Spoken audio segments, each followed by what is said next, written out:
He found her bleeding in the corridor, a stranger in alien armor.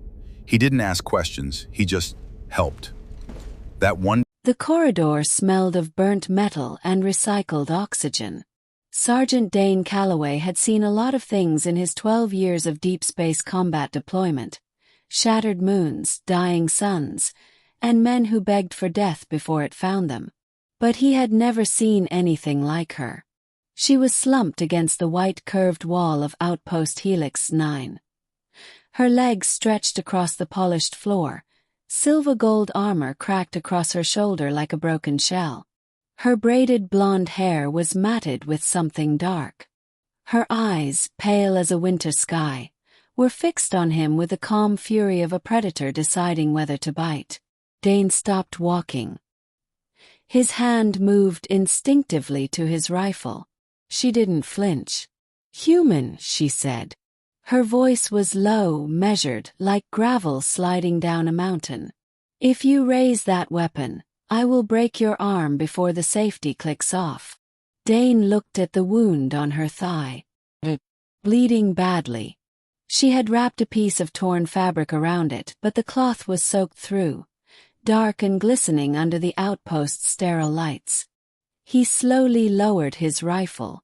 "I'm not here to fight," he said. "I'm a medic." Something shifted in her expression. Not softness, never softness. More like recalculation. "Medic," she repeated, as if testing the word in a language she barely trusted. "Field sergeant. But yeah, patching people up is basically my whole job."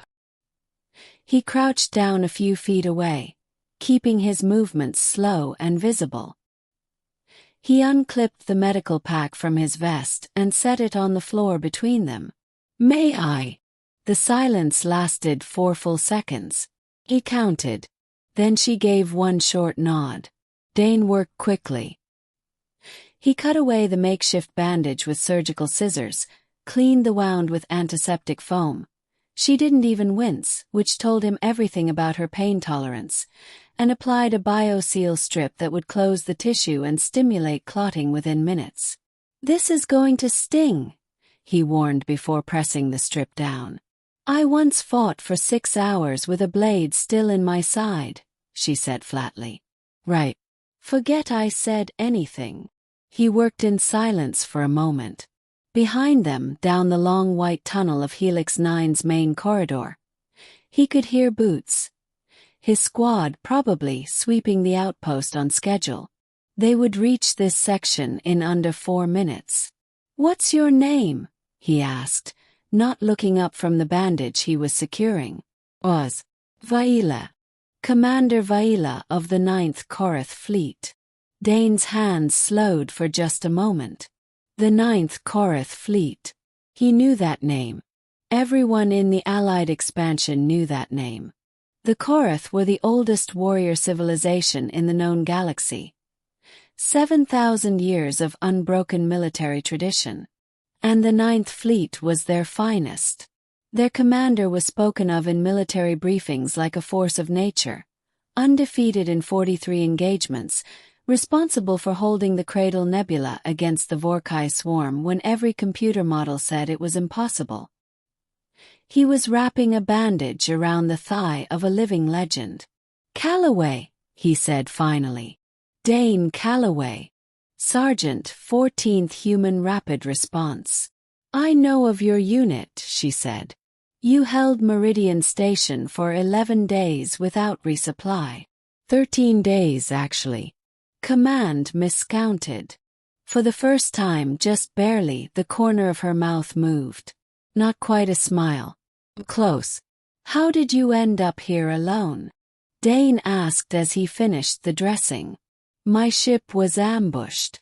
The Vorkai have a new weapon, something that disrupts navigation. We dropped out of warp inside Helix 9's outer hull. 3 of my warriors did not survive the impact. And the Vorkai boarded. They tried." Her eyes went cold. "They did not succeed."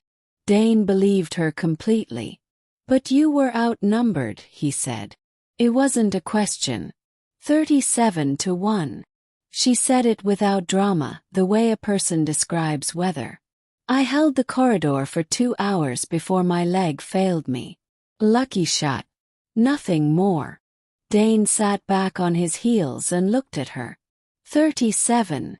I am still alive. Yeah. He almost laughed. Yeah, you are. Footsteps echoed down the corridor, louder now. His squad was close. Dane made a decision. He reached into his pack, pulled out a secondary comm device. A small black unit clipped to a frequency only his team monitored, and pressed it into her hand. When they come around that corner, they're going to see an unidentified armed alien and react. I need you to trust me for about 8 seconds. She looked at the device. Then at him. 8 seconds is a long time to trust a stranger. So is letting one wrap a bandage around your leg. Another silence. Then she closed her fingers around the comm unit. Dane was already standing and moving toward the corner when his squad appeared. 4 soldiers in full tactical gear, rifles sweeping. Corporal Mirashen was on point, sharp-eyed and fast. Sergeant, we lost your signal for... She stopped. Her rifle came up. Contact 3 o'clock.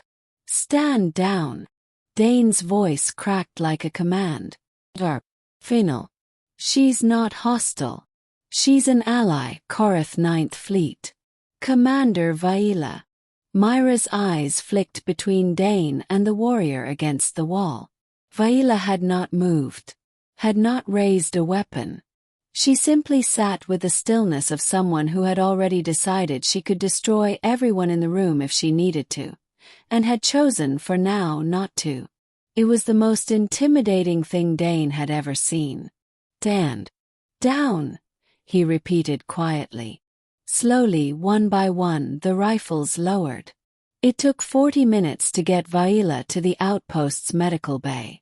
She walked on her own, refused assistance, and only accepted a secondary brace for her leg after Dane pointed out, without judgment, that a reopened wound would slow her down more than pride was worth. She considered this. Accepted the brace. 3 hours later, Korreth rescue ships arrived at Helix. 9. 6 vessels, silent and massive as cathedral spires, hanging in the dark outside the viewport. Vaela stood at the docking threshold in fresh armor. Her people had brought it, and turned to look at Dane one last time. You did not have to help me, she said. No, he agreed. Most would not have. I'm not most. She studied him for a long moment, the way warriors study things they intend to remember. Then she reached into a compartment on her new armor and held something out. A small token, a flat disc of black metal etched with Korreth's script. This marks you as a blood friend of the Ninth Fleet, she said.